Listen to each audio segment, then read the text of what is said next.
Thank you so much for this warm welcome. Good morning, good afternoon, good evening, wherever you are. I think all eyes are right now on Europe and the European Union, asking whether countries outside the European Union should or should not follow the European Union's AI Act. So there is much discussion about the so-called Brussels effect. That is actually a term which was coined by Anu Bradford in a book that is called The Brussels Effect. And the Brussels effect actually refers to the situation that companies, but also countries outside the European Union follow the laws made in Brussels, although these companies or countries are not obliged to follow the European model. And indeed, this could be observed with regard to data protection law, in particular, the General Data Protection Regulation. So can we expect something similar also with regard to the European Union's AI Act? Will companies and even more also countries outside the European Union copy the GDPR? I think that is not so likely, and I will also make in this very short statement the point that there should not be such a Brussels effect. So first of all, I think we have to bear in mind that AI is not a single policy problem. So it's not like data protection where you talk about privacy and data protection, but it is about many different things, and therefore many different political choices have to be taken. So for example, to which extent do we want facial recognition? How do we regulate deepfakes? How do we regulate autonomous vehicles? How medical devices and more in general, robots? And how do we deal with the use of AI by public administration or in the judiciary? So all of this actually requires a political discussion in many countries. And then rather than to adopt a totally new law, countries should focus first and foremost whether the existing laws already in place regulating different sectors and different use cases suffice to deal with the problems of AI, or whether they should be adopted. And then, of course, when we look at the European Union's AI Act, the question is also how to regulate then here artificial intelligence. As we all know, the European Union chose the so-called risk-based approach, according to which there is the rule, the higher the risk, the stricter the rules. However, there's many other possibilities for legislators around the world in the toolbox, so to say, to regulate AI. Legislators might draft principles, or they might rely on industry standards, so standards developed by companies or by business associations. And in fact, international standardization organizations and national standardization organizations have already begun to draft technical standards on AI. They might use a very innovative approach, as for example, sandboxes, or they deal more specifically with transparency requirements, or they decide that they go down the way as the European Union, following the risk-based approach, or maybe a rights-based approach, so to confer individual rights or collective rights to persons and companies. Or they choose a liability approach, then regulating the requirements under which then a certain person who suffered a certain damage caused by an AI system can claim damages. So you can see there is a broad range of options. And actually, in fact, it will not really possible to just copy and paste the AI Act anyway, because the AI Act is a very complex legislation, and it refers to existing EU laws. And these existing EU laws, of course, do not exist in other countries. So also for this reason alone, it will not be possible just to copy and paste. And last but not least, I would also here stress the point that it is also not desirable that countries outside the European Union blindly follow the European Union's approach. Why?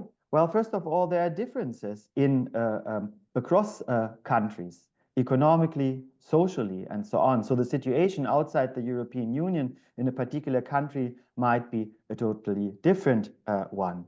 And then also, we do not know the effects of the AI Act. So nobody knows actually what kind of administrative but also financial burdens the AI Act will cause on companies, but also on singular entities of the state, because they are also covered by the European Union's AI Act.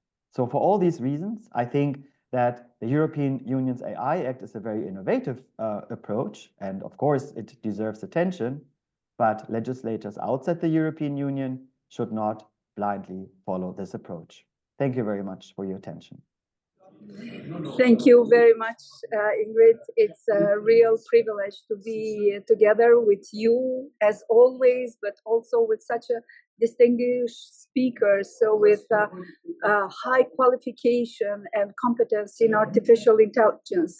Yes, I graduated as a master in computer sciences and electronics, but it was in a previous century, so I couldn't brag today that I'm a master.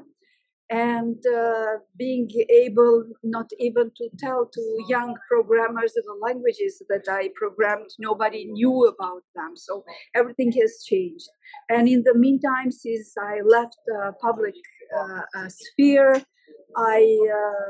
last year I registered in University of Luxembourg, many university classes about artificial intelligence, machine learning, natural language processing, and many other. And it was really very, very nice to return to that deep mathematics that artificial intelligence indeed has. But in the meantime, my experience in diplomacy, in legislative making laws, and in being a diplomat in New York and foreign minister in Kosovo, made me think about diplomacy and artificial intelligence in a very special way. And I think that every time when I speak about artificial intelligence, I try to emphasize three pillars that AI have and where we need to intervene. The first pillar is the makers of artificial intelligence, the programmers and companies that are dealing with AI need to be aware of what they are doing.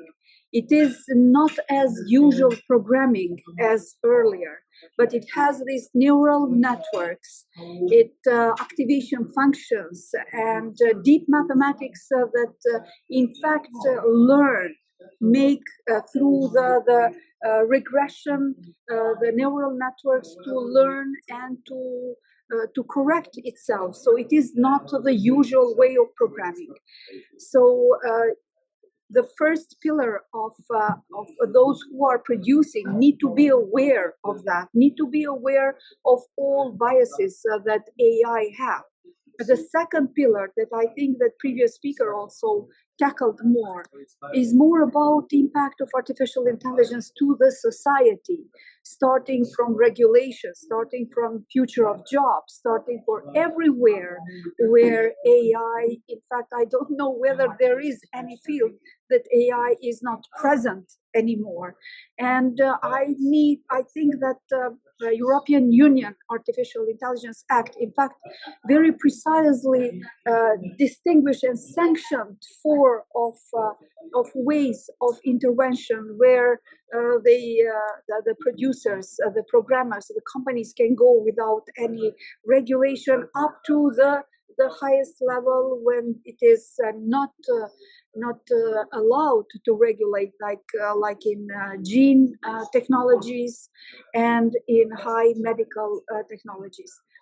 So I think that the governments, maybe AI Act of European Union is obligatory to the countries that are part, but I think that all other countries need to transpose, like in Kosovo's case, to transpose and to make that a part of our legislation. And I don't believe that governments are ready for that. Governments to respond to the needs of new, educated, upskilled people that are able to use not only ChatGPT for fun, but also for each and every way. And the third pillar is about everyone, and I believe that everyone needs to be upscaled to use the AI tools. Not everyone needs to know our language or high deep tech, but everybody needs to know how to use artificial intelligence tool. And when we are talking about all of this, about diplomacy and about human part, about ethics in AI, when I'm talking about AI, I always say AI has nothing to do with intelligence. I think intelligence is still the privilege of human species. It's about deep mathematics. It's about biases, and it's not about the empathy or other that do not have. And when we talk about diplomacy, I can tell from the first hand what diplomacy is, what skills diplomacy needs. It is an art. It is a combination of science and art, and the means to protect your interests, while whether it is political or economic or cultural or other. But in all of this, you need to have that empathy. You need to have that human touch. You need to know the cultural part of your other party that you are talking. And I don't believe that AI in this means have that. But in other hand, AI gives a lot to improve diplomacy by the knowledge, by the data, by communication and other.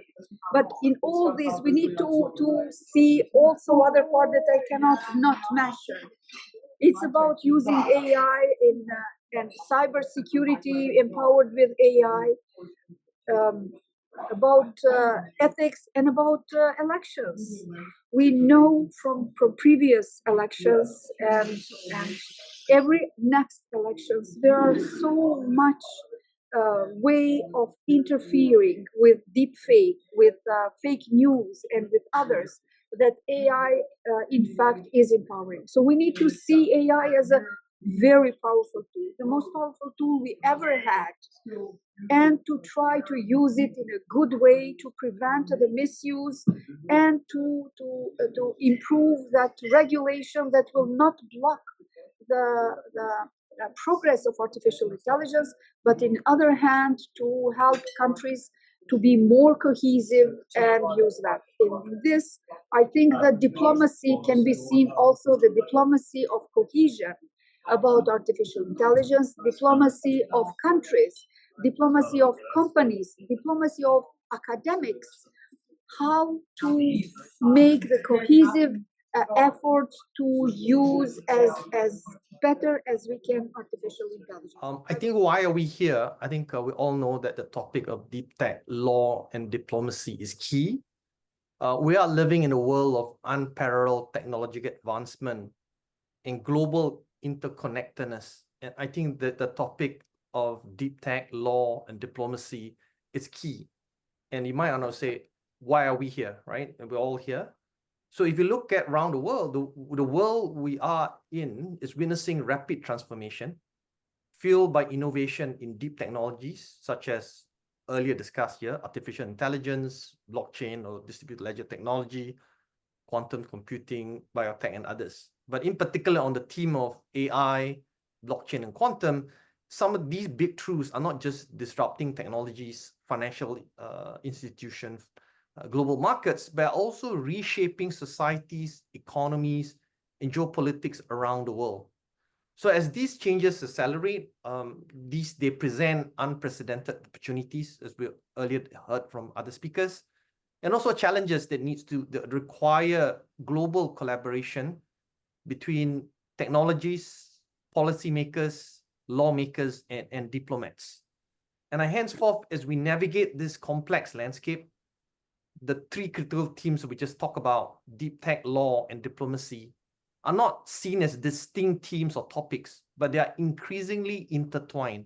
What do I mean by that? If you look at deep tech, that refers briefly to cutting-edge technologies that transform industry and society. However, this innovation alone require careful consideration from legal and diplomatic perspective. Law provides the framework that underpins deep tech development, ensuring responsible use, intellectual property protection, data privacy, regulatory compliance, and liability. On the other hand, diplomacy fosters international cooperation, facilitating cross-border collaboration, ethical use of the new technology, standardization, conflict management, and global governance. As we talk about around the world, what are we observing around the world? There are global initiatives as we speak around the world in terms of how do we govern and provide a responsible use of these technologies. Just for example, if you look at the US, national AI initiative, blockchain legislation are in place. In Europe, earlier we heard from Martin Eber about EU AI Act, and obviously there are other considerations such as the European GDPR, guidance, the DORA regulations that talk about operational resilience that have to come into play. What we're seeing now is an increased explosion in policies, procedures around how do we govern and control the new technologies. A recent study by OECD shows there are multiple approaches, and henceforth the need to collaborate, because otherwise we end up with what we call fragmented approaches with respect to how do we govern and regulate technologies, because they are increasingly global in nature, and that needs to be done. And I think against that backdrop, we need to have the important thing, what we call digital trust, right? Digital trust is the foundation of this system. It ensures systems operate ethically, securely, and transparently. I think in the context of what we discussed, you need data integrity, ethical use, and transparency. The legal framework establishes digital trust through privacy protection, accountability mechanics, and intellectual property rights.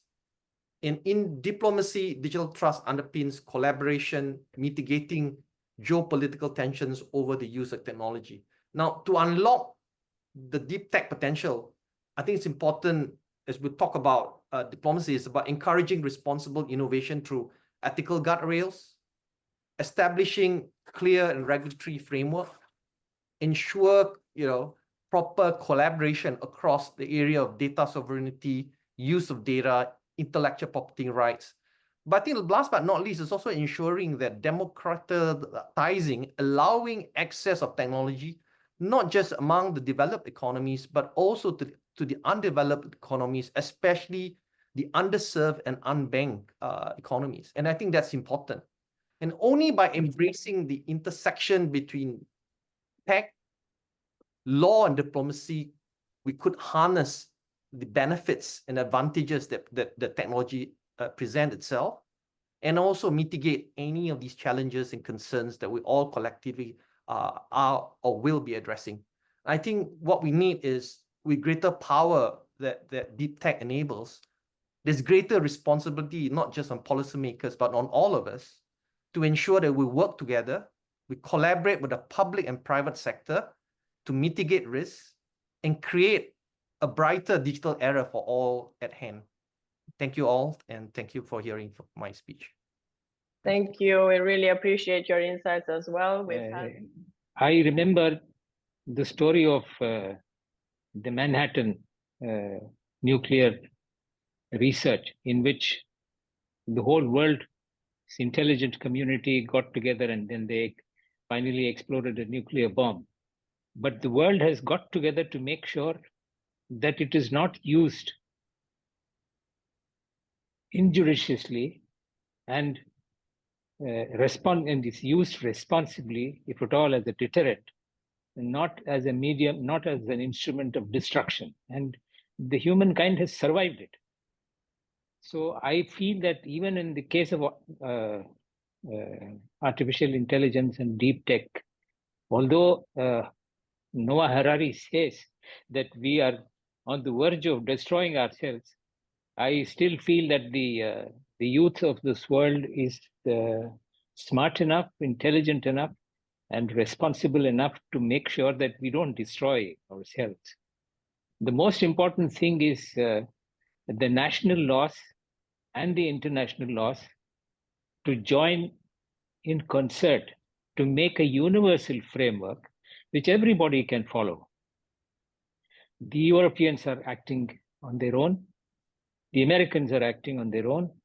And India is trying to make its own legal framework on its own capacity. But ultimately, we all have to get together. And that is where the United Nations comes into the picture.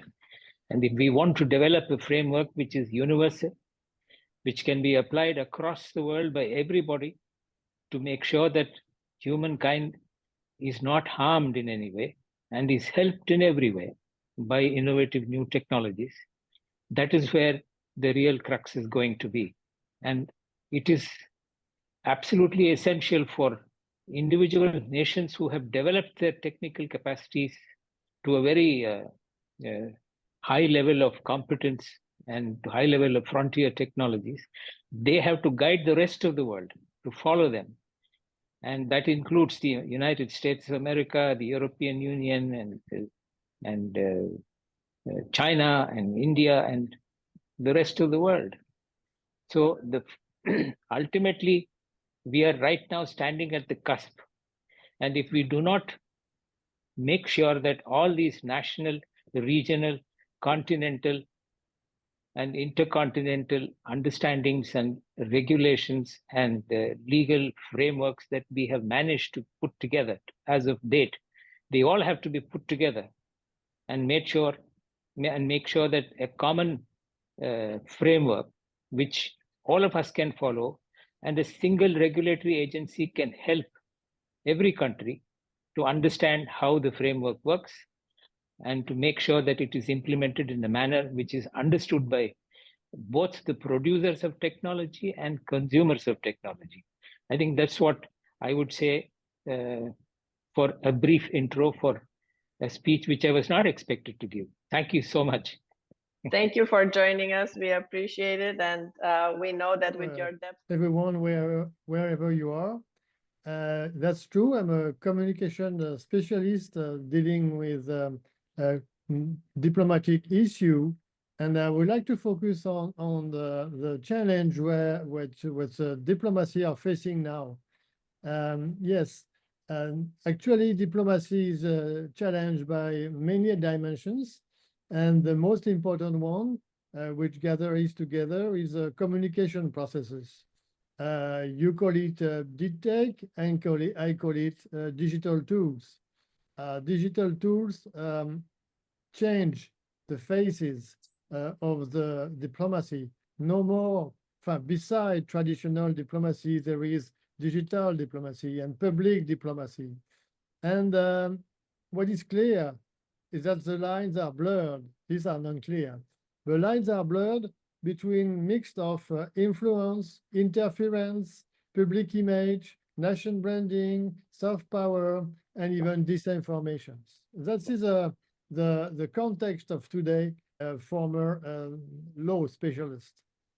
What is the framework today? The framework is a high competition, very strong competition between states. And the period of competing within the framework of UNESCO is slowly disappearing, and at the same time, there is a stronger national interest where the focus is made by states. And then states and MFA, Ministry of Foreign Affairs, are challenged both by communication tools or deep tech, both by AI, both by social media, and also by other protagonists such as activists, NGOs, opponents, and even foreign entities. So the context of today is at one. And this is the stone I can bring into that network of protagonists, of faculty members. Thank you.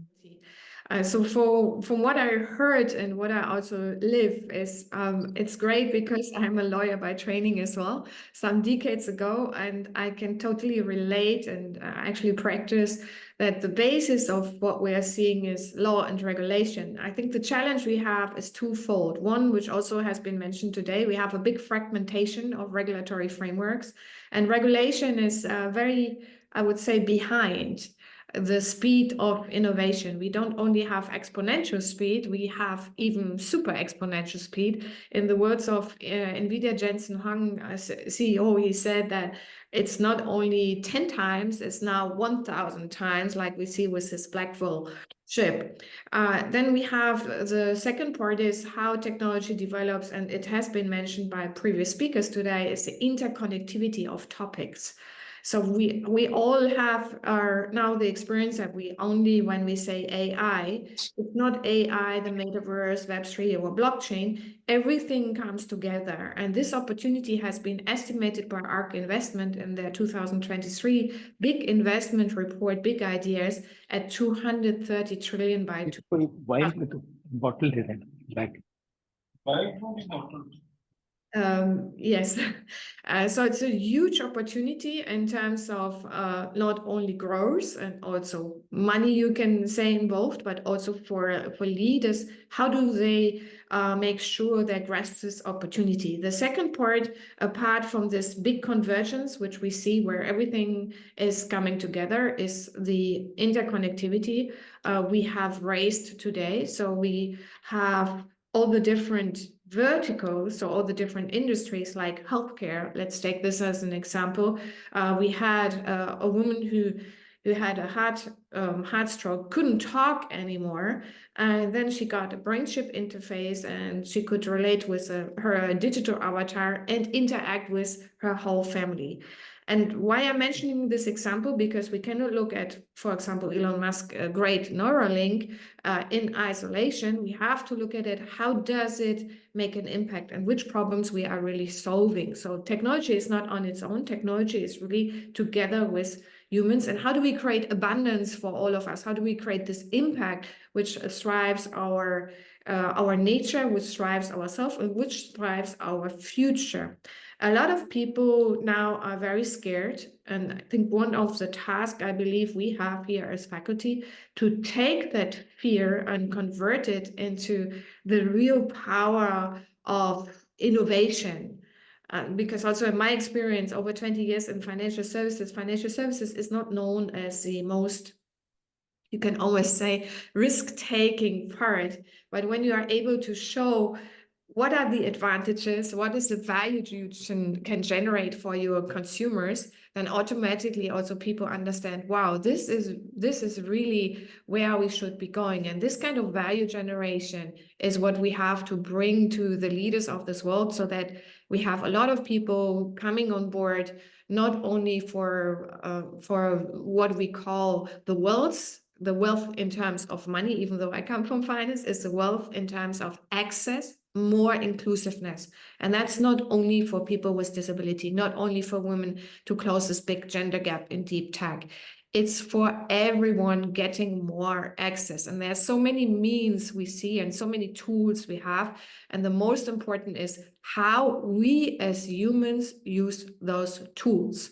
And when you read the latest book of Yuval Harari, he also, on one hand, his previous books, Homo Deus, show us where we can go. And now with Nexus, we deeply understand also it's in our control. And we have to make sure that we give the power not to the big tech, but we give the power to the people. Actually, the idea for this course came when we launched the Institute in 2019. It was one of the first project ideas we had, and for various reasons, we just couldn't move on as fast as we wished to. So it's very thankful that it is now working and we are attracting such a such an excellent crowd of well, not affiliates, of faculties and experts to work along with us.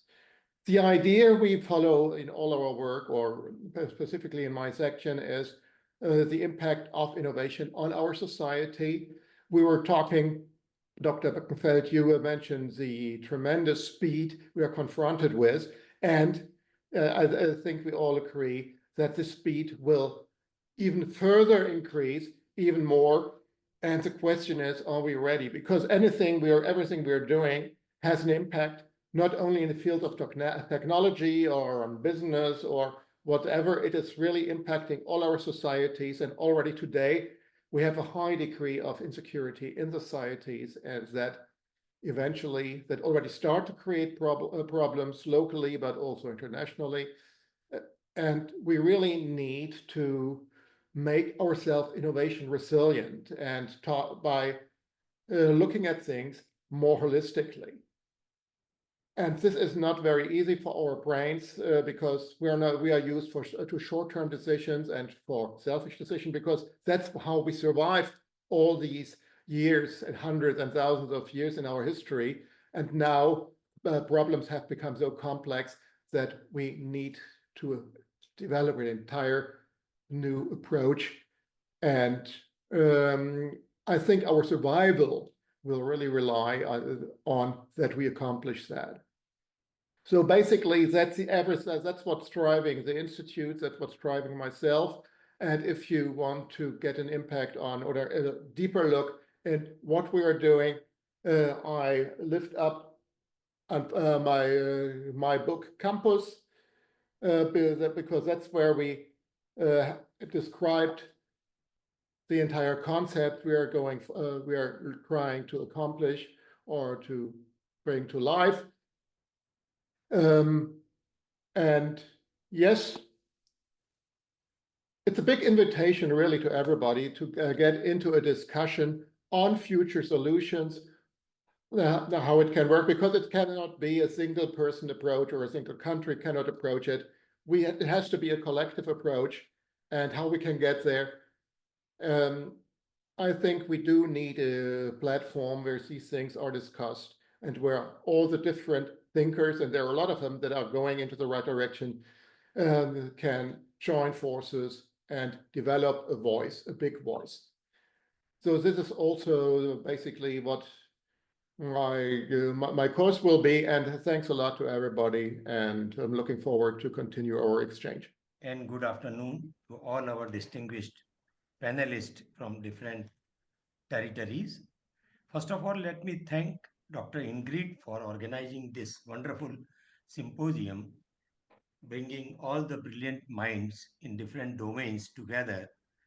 And we are happy and we are proud that we have associated with Dr. Ingrid and Dieter and NLU Delhi for conducting this signature course on deep tech law diplomacy. In fact, we have also done some courses with Ingrid on cybersecurity and digital forensics. And in this course, we are going to offer the finest combination of deep technologies, the various components of the deep technology, the regulatory and ethical framework existing and which is emerging, and how the diplomacy, the channel of diplomacy, can play a vital role in bringing a common global framework. Because as one of the faculty, Mr. IFS ER Ghanshyam has just now said, it is time that we think globally. We may act locally, but we have to think globally. And when it comes to technology, these frontier technology which cut across the borders, they are not jurisdiction specific technology, they are global.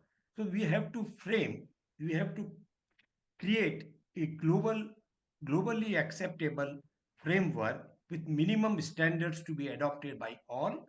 And I often give the example of the WTO TRIPS, Trade Related Intellectual Property Rights, which is a global framework for intellectual property standards.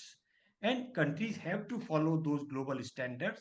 They can have certain minor deviations in their national laws.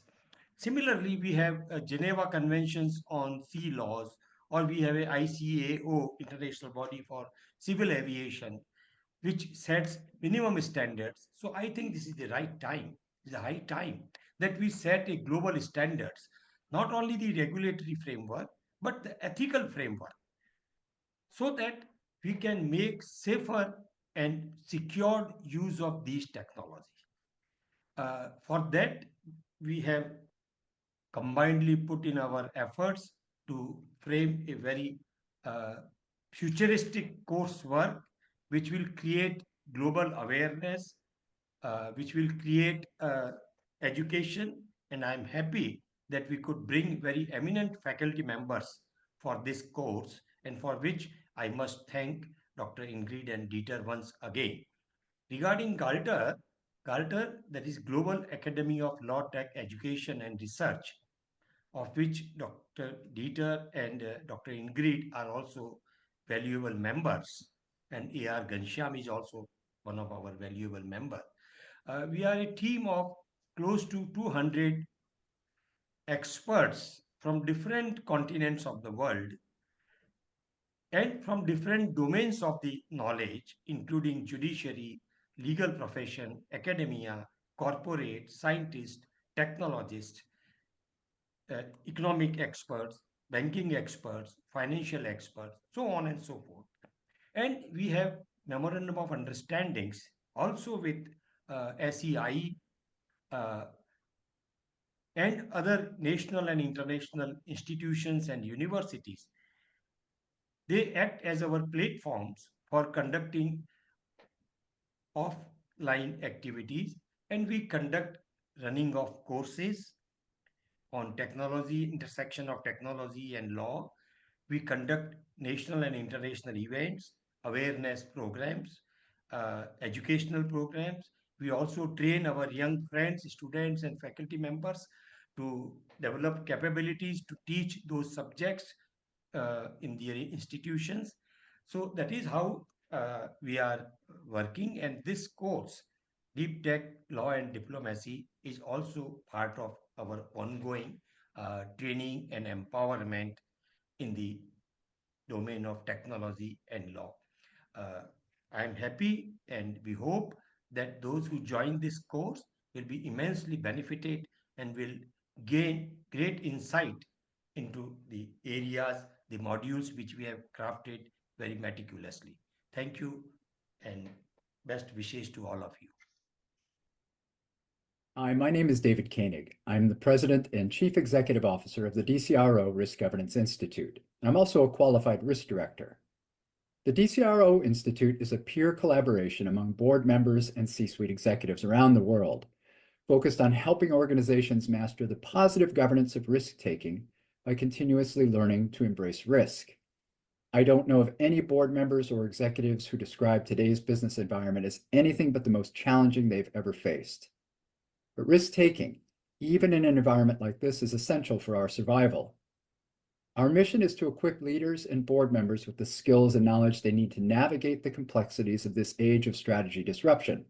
Technology is a significant factor disrupting strategy, even geopolitics. We're proud to have credential holders serving on boards in over 60 countries on 6 continents. We're united by a shared commitment to advancing risk governance practices. Which brings me to today's talk. In this age of strategy disruption, we find ourselves at the intersection of innovation, threat, and corporate responsibility, a crossroads where disruptions from deep tech and ensuing technological and strategic change are no longer distant possibilities, but a present reality. From artificial intelligence to quantum computing, from bioengineering to blockchain, these innovations are rapidly transforming industries and societies, and it's not going to stop there. As board members, we have a unique responsibility to not only understand these technologies, but also to ensure their adoption aligns with the values of our organizations, the needs of our communities, and the ethical standards that define our collective future. We need to know them to fulfill our stated purpose, and to do so in value-creating ways. That's a minimum requirement in our duty of care. Let's start with why deep tech matters. Unlike traditional technologies that optimize existing processes, deep tech has the potential to reshape entire industries and create new ones from the ground up. In fact, that's happening right now in so many places you've yet to see. It's disruptive, it's transformative, and it operates on a scale that challenges conventional governance structures. For boards, the challenge is twofold. First, to recognize the strategic potential deep tech offers in terms of growth, efficiency, and innovation. But second, and equally important, is understanding the responsibilities we have, ethical, regulatory, and societal, that come with this transformation. Ignoring deep tech is not an option. Boards must become active enablers of deep tech adoption while ensuring that innovation happens within responsible frameworks. This is where governance and leadership need to evolve, and it's something I've been writing about and working on for many years. Adjusting to this new reality isn't without challenges. The first challenge is knowledge. Deep tech is complex. It requires a nuanced understanding of AI algorithms, quantum encryption, bioengineering advances, and more. For many boards, there's a knowledge gap that needs to be addressed through education and engagement. Boards must invest in continuous learning, whether through workshops, expert advisors, or dedicated technology committees, because staying ahead of deep tech is essential for informed decision-making and risk-taking. Along with this knowledge comes a need to deeply understand how risks amplify, what social drivers, lack of knowledge, and the fear that innovations or change will hurt us need to be addressed with those who depend on us or will be impacted by our actions. The second challenge is agility. Traditional governance structures are often slow to adapt, but deep tech moves fast. Boards must rethink their approaches to risk management, oversight, and strategic planning. The pace of deep tech innovation requires a mindset shift from risk avoidance to risk navigation, where experimentation and adaptation are embraced within a strong governance framework. I've written about a dynamic governance model that involves distribution of authority, networking, and identification of commons our organizations possess, like our brand or trust our customers and employees have in us. Back in 2010, this concept was chosen as one of the winners of the first M Prize for management innovation in the area of reinventing leadership. In 2012, my first book was published called Governance Reimagined: Organizational Design, Risk, and Value Creation. It develops this model out fully. It's since been translated into multiple languages, and I've provided a PDF of the 10th anniversary edition of this book for you to use. This model is the one required to survive and thrive in today's age of strategy disruption. It's agile, it embraces risk, it recognizes that we are dependent on many, not just ourselves, and that's an essential awareness when building out deep tech responsibly. Which brings me to a third challenge: ethics and regulation. Deep tech brings complex ethical questions about data privacy, human capital, AI bias, genetic modification, and the potential misuse or underuse of new technologies. Boards must be proactive in ensuring that their organizations adopt these technologies responsibly, but also need to recognize their incredible power. This means not only setting high internal ethical standards and fostering transparency across all levels of the organization, but participating in the development of inevitable regulatory frameworks. This brings me to a delicate and highly challenging point: deep tech diplomacy. As deep tech becomes more pervasive, the role of boards is not just within the confines of their companies.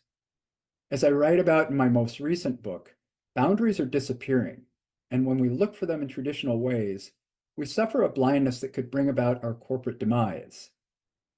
Boards must engage in a broader dialogue with governments, regulators, and international organizations. Extensive details about David's comments will be provided, of course, after the symposium. I will just now briefly share 2 minutes, also a clip from Dr. Vermeeren, and then we will conclude.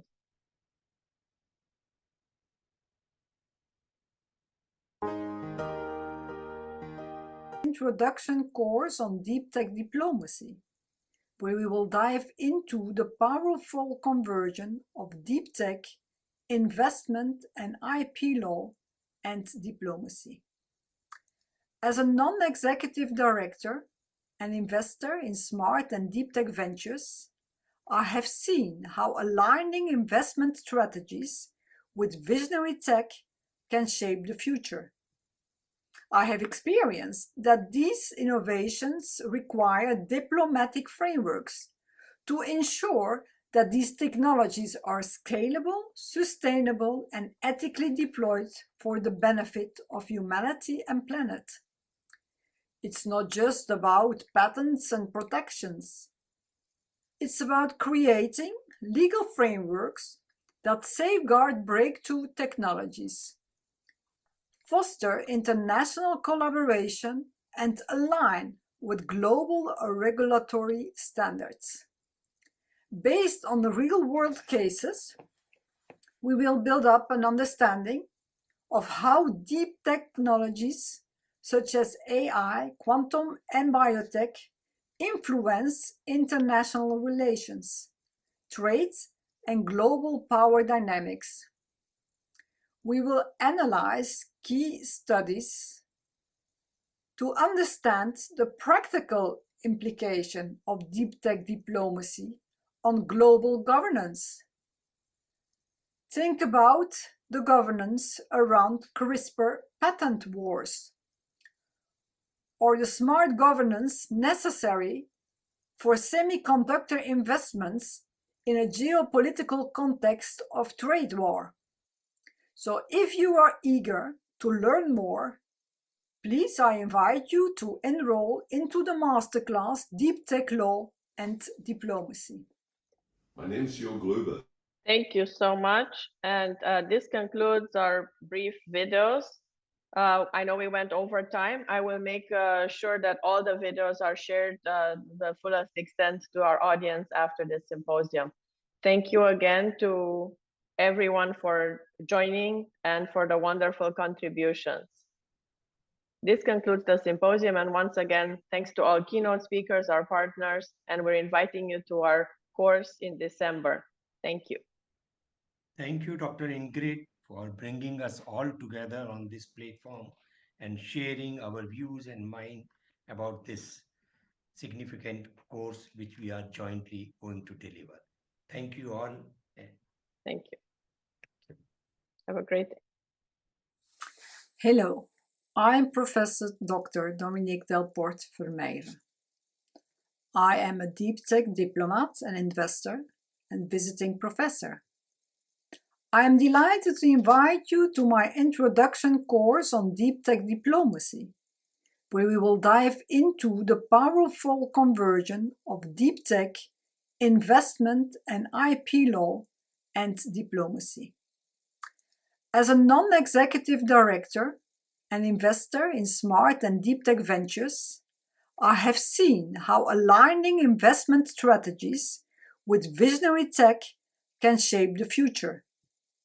I have experienced that these innovations require diplomatic frameworks to ensure that these technologies are scalable, sustainable, and ethically deployed for the benefit of humanity and planet. It's not just about patents and protections. It's about creating legal frameworks that safeguard breakthrough technologies, foster international collaboration, and align with global regulatory standards. Based on the real-world cases, we will build up an understanding of how deep technologies such as AI, quantum, and biotech influence international relations, trade, and global power dynamics. We will analyze key studies to understand the practical implication of deep tech diplomacy on global governance. Think about the governance around CRISPR patent wars, or the smart governance necessary for semiconductor investments in a geopolitical context of trade war. So if you are eager to learn more, please, I invite you to enroll into the masterclass Deep Tech Law and Diplomacy. Hello and a wonderful warm welcome from my side. My name is Alexander Pinker and I'm an innovation profiler. If you're wondering what the heck is an innovation profiler, my job is not so different from the job of a criminal profiler. I'm also looking for traces, but traces of change. Therefore, I'm having a look with companies, with institutions, with diplomats, how technology is changing their everyday's life. Because as a community, we've forgotten how to have a look at change. Some of you may think, well, the world is changing, I hate it. The other ones may think, well, the world is changing and it's just wonderful. The truth, as always, is in the middle.